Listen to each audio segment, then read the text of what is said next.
ये कहना चाहती हूँ कि अभी भी वुमेन की कंडीशन उतनी अच्छी नहीं है ना। चाहे बड़े ही अच्छा सिस्टम है, फिर भी उनकी कंडीशन उतनी अच्छी, कहीं ना कहीं उनके साथ डिस्क्रिमिनेशन होता ही है।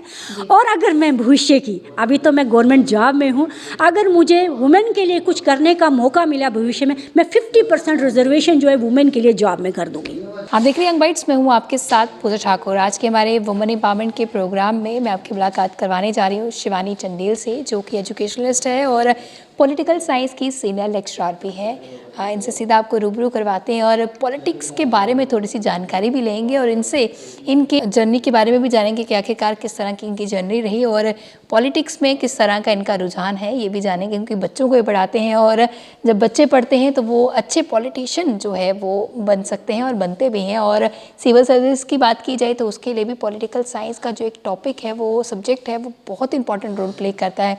तो सीधे इनसे रूबरू कराते हैं। सबसे पहले आपका बहुत बहुत स्वागत है यंग बाइट्स में। Thank you. शिवानी जी, बात की जाए पॉलिटिकल साइंस की, पॉलिटिकल साइंस जो है वो आप उसमें सिविल सर्विस के जब आपको एग्ज़ाम देने हैं उसके भी आपके काम आ जाता है। एक अच्छा पॉलिटिशियन, बोलते हैं कि आज की यूथ को जो है वो पॉलिटिक्स में आना चाहिए, तो एक अच्छा पॉलिटिशियन बनने के लिए उसके बारे में जानकारी होना कितना ज़रूरी है? सबसे पहले तो मैं अपने बारे में आपको बताना चाहूँगी, क्योंकि पॉलिटिक्स में मेरा भी पहले से ही रुझान रहा है। मैंने जम्मू यूनिवर्सिटी से जो है पोस्ट ग्रेजुएशन भी की है, एमफिल भी की है, फिर मैं पीएचडी भी कर रही थी। उसी दौरान मेरा जुर्सिया में एज ए वाइस प्रेसिडेंट का भी सिलेक्शन हुआ था। मैं इलेक्टेड वाइस प्रेसिडेंट थी जम्मू यूनिवर्सिटी की स्कॉलर्स की। ये 2007 की बात है। फिर 2008 में मैं अपॉइंट हुई यहाँ की एज ए लेक्चरर बन गई मैं पॉलिटिकल साइंस की।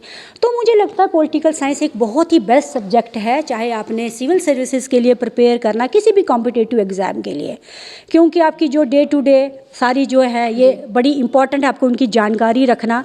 तो पॉलिटिकल साइंस से आपको जो है एक ऑथेंटिकली आप उसके लिए आपको हर चीज़ का नॉलेज हो जाता है। आपकी बात की जाए तो आपकी हॉबीज़ क्या कुछ रही हैं और आपका इंटरेस्ट, क्योंकि बचपन में हमारा इंटरेस्ट जो है वो चेंज होता रहता है, हमारी हॉबीज़ जो है चेंज होते हैं। हम कभी सोचते हैं इंजीनियर बनेंगे, कभी डॉक्टर बनेंगे, कभी पॉलिटिकल लाइन में आएंगे या टीचिंग प्रोफेशन में आएंगे। तो आपका क्या कुछ गोल था?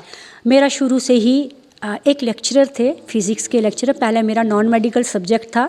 मैं उनसे बड़ी इंस्पायर थी, मैं उनकी तरह लेक्चरर बनना चाहती थी। ठीक है, बाद में मेरा जो है मैंने सब्जेक्ट चेंज कर लिए, तो मेरा शुरू से ही लेक्चरर बनने का ही शौक़ था जी। हाँ, क्योंकि मैं भी केएस कर रही थी, मैं इंटरव्यू तक गई हूँ, लेकिन केएस में मेरा उतना ज़्यादा इंटरेस्ट नहीं था। मैं चाहती ही लेक्चरर बनना था, मैं चाहती थी मैं बच्चों को पढ़ाऊँ। जी, आपकी स्कूलिंग कहाँ से हुई? आपकी स्टडीज़ कहाँ से हुई? हाँ, मेरी स्कूलिंग जो थी, मेरे जो पेरेंट्स थे दोनों ही वर्किंग थे। जैसे मेरी मदर भी टीचर थी, मेरे फादर पुलिस ऑफिसर थे। जहाँ जहाँ उनकी पोस्टिंग होती थी मेरी स्कूलिंग वैसे ही चलती थी। बाद में फिर यहाँ पे हम एक जगह पे जम्मू में सेटल हो गए, फिर बाकी की पढ़ाई मैंने यहाँ से की।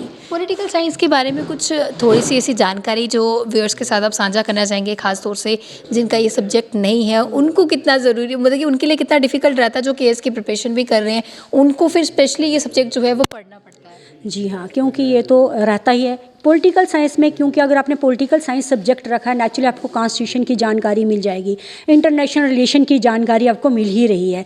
सारा इंटरनेशनल पॉलिटिक्स, एडमिनिस्ट्रेशन, ये सारा पॉलिटिकल साइंस ऑलमोस्ट कवर कर लेता है। तो जनरल ऐसी कौन सी जानकारियाँ हैं जो बच्चों को आज के समय में पता नहीं है, कि जिनके ये सब्जेक्ट नहीं रहता है? नेचुरली जब वो केएस का एग्ज़ाम दे रहे हैं तो जर्नल ही पॉलिटिकल साइंस को उनको बिल्कुल बेस में जैसे अंदर नहीं जाना, जिसने सब्जेक्ट रखा है। ऐसे तो देखो, जिसने अपना ऑप्शनल जो है पॉलिटिकल साइंस ऑप्ट किया है, उसको नेचुरली अंदर तक चले जाना है ना, बिल्कुल बेसिक नॉलेज उसको होना चाहिए। लेकिन जिन्होंने कोई और ऑप्शनल रखा है पॉलिट साइंस, तो उनको भी जनरल स्टडी में आएगा ही आएगा। तो एक जनरल नॉलेज तो पॉल साइंस का होना बड़ा ही ज़रूरी है। जी। तो आप अपनी जर्नी के लिए बारे में क्या कहना चाहेंगे कि किस तरह से रहा? क्योंकि एक चीज़ रहती है, ऐसे आप रहने वाले कहाँ के हैं और बड़ी सारी स्ट्रगल जो है वो करना पड़ता है। किसी भी जगह पे आपको पहुँचने के, किसी भी सक्सेस के लिए जो है आपको बड़े सारे ऑब्स्टेकल्स आते हैं। तो क्या कुछ आप अपना एक्सपीरियंस बताना चाहेंगे? मैंने कहा ना कि मेरे फादर पुलिस ऑफिसर थे, जगह जगह उनकी पोस्टिंग होती थी, हम भी उनके साथ साथ ही चलते थे। ठीक है ना। फिर बाद में जो है मैं छोटी थी तो मेरे फादर एक्सपायर हो गए, तो मेरी मदर ने ही हमें सबको मतलब बड़ा किया। तो she was also government employed teacher थी वो। तो सारे बच्चे, मेरे एक ब्रदर केएस ऑफिसर हैं, ठीक है ना, एक ब्रदर मेरे वकील हैं, एडवोकेट हैं। तो एक ब्रदर और हैं, वो भी गवर्नमेंट जॉब करते हैं, तो मैं भी लेक्चरर बन गई। तो मुझे ज़्यादा हमें उतनी ज़्यादा कोई स्ट्रगल नहीं करनी पड़ी है। तो एक वुमेन की बात की जाए, जिस तरह से चेंजेस आते गए हैं, उनका काम थोड़ा इजी कहें वो हुआ है, क्योंकि हम डिजिटल तरीके से जो है वो आगे बढ़े हैं। लेकिन एक गृहिणी के लिए अपने घर को भी संभालना, अपने प्रोफेशन को भी संभालना कितना ज़्यादा डिफिकल्ट रहता है? मैं चैलेंजिंग मैं कहूँगी कि रहता है कि किस तरह से प्लान्स जो है बनाए जाते हैं। मुझे लगता है कि आज सारी एजुकेटेड हैं आजकल, जैसे घर में जो मेल मेंबर हैं वो भी पूरा सपोर्ट करते हैं, तो इसलिए लाइफ कितनी डिफ़िकल्ट नहीं हुई है। वो समझते हैं, मतलब पढ़े लिखे हैं, तो उनको इस चीज़ की अंडरस्टैंडिंग है कि कितनी बाहर भी आपको स्ट्रगल करनी पड़ती है, तो एक कॉपरेशन हमें घर से भी मिलता ही है। आपका जब टाइम था, जब आप स्कूल जाते थे या कॉलेज जाते थे, उस टाइम पर क्या चीज़ें जो है वो कमियां खामियां लगती थी आपको है, और आज के समय में वो पूरी हो रही है? अब देखिए, जैसे कि उस टाइम हम तो यंग थे, तो हम तो मेटाडोर से चले जाते थे, मतलब जैसे है हम, मतलब उस टाइम एक यंग ब्लड होता है। लेकिन अब जो हमारी उस टाइम हमें सिर्फ पढ़ने का ही काम है और कोई हमारे ऊपर रिस्पॉन्सिबिलिटी नहीं होती है। लेकिन आज हमें और भी बहुत सी रिस्पॉन्सिबिलिटीज़ होती हैं, जैसे बच्चों की रिस्पॉन्सिबिलिटीज़ हैं, है ना, घर की रिस्पॉन्सिबिलिटी है, जॉब है, बहुत सी चीज़ें हमारे ऊपर हैं, ठीक है ना। तो नेचुरली अब आप अर्न कर रहे हो तो आपको फैसिलिटीज़ भी उस तरह की है ही है। जी, तो एक वुमेन के लिए क्या कहना चाहेंगे आप, क्योंकि बड़ी सारी ऐसी फीमेल्स होती हैं जो आगे बढ़ना चाहती है, कहीं ना कुछ ऑब्स्टेकल्स जो है वो फैमिली की तरफ से भी फेस करने के लिए मिलते हैं। आपको नहीं मिले होंगे, लेकिन आप कितनी सारी फीमेल से मिलती हैं, बड़े सारे लोगों से मिलते हैं, और क्या आप माइंडसेट क्या जानते हैं आज के समय में, जो आगे बढ़ रही हैं वो किस तरह से बढ़ रही है, जो पीछे रह रही हैं वो किस वजह से? आपको मैं थोड़ा सा एक बैकग्राउंड में ले जाऊंगी वुमेन के बारे में। हमारे जैसे देखिए, हम अपने वैदिक पीरियड से ही देखते हैं, वुमेन को एक बराबर का अधिकार था ही था। जैसे वैदिक, जैसे स्वयंवर वगैरह होते थे, जैसे आपने ग्रेट महाभारत और रामायण में भी देखा होगा कि स्वयंवर लड़की को चुनने का, अपना वर चुनने का पूरा अधिकार था। लेकिन धीरे धीरे इंडिया में ये थोड़ी सी चीज़ डिटोरेट होने लगी। वो क्यों होने लगी? क्योंकि हमारे इंडिया में बाहर के लोगों का आना, मतलब जो बाहर के लोग यहाँ पर राज करने लगे, ठीक है ना, तो उससे जो है वुमेन दबती गई। फिर धीरे धीरे आपको पता ही था कि जैसे आप जानते ही हैं कि हमारे अंग्रेज़ों ने हमारे देश पे कितनी देर पहले, मुग़ल आए, फिर अंग्रेज़ आए, उन्होंने हमारे देश पे हुकूमत की। उससे क्या है कि नेचुरली उन्होंने देश पे कोई ध्यान नहीं दिया और इस देश को लूट पूट के ले गए।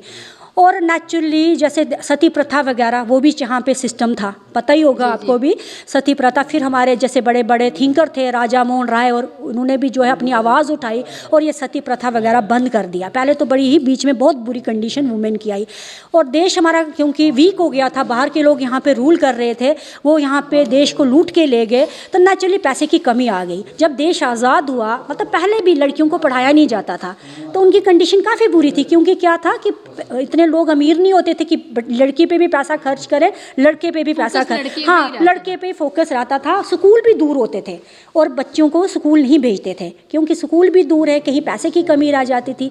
लेकिन जब हमारा कॉन्स्टिट्यूशन, जैसे हमारा देश आज़ाद हुआ, हमारा कॉन्स्टिट्यूशन बना, हमारे फंडामेंटल राइट्स बने और लड़कियों को भी बराबर के अधिकार मिले। और आप जैसे देखिए, आप जैसे कि 33% रिजर्वेशन पंचायत और म्यूनसिपलिटी में भी है, और अब आपको पता ही होगा कि पार्लियामेंट और असेंबली के इलेक्शन में भी 33% वुमेन को रिजर्वेशन मिल गई, ठीक है ना। इससे वुमेन की कंडीशन, एक लीडरशिप, अब वो लीडरशिप क्वालिटीज़ उनमें हैं, अब उनको ये मौका भी दे दिया गया ताकि वो कंट्री को लीड करें। जी, वुमेन को आगे बढ़ने के लिए क्या कुछ कदम जो उठाए जाने चाहिए, और इस प्रोग्राम के अंत में क्या कुछ आप कहना चाहेंगे वुमेन्स के लिए, क्या मैसेज? मैं ये कहना चाहती हूँ कि अभी भी वुमेन की कंडीशन उतनी अच्छी नहीं है ना। चाहे बड़े ही अच्छा सिस्टम है, फिर भी उनकी कंडीशन उतनी अच्छी, कहीं ना कहीं उनके साथ डिस्क्रिमिनेशन होता ही है। और अगर मैं भविष्य की, अभी तो मैं गवर्नमेंट जॉब में हूँ, अगर मुझे वुमेन के लिए कुछ करने का मौका मिला भविष्य में, मैं 50% रिजर्वेशन जो है वुमेन के लिए जॉब में कर दूँगी।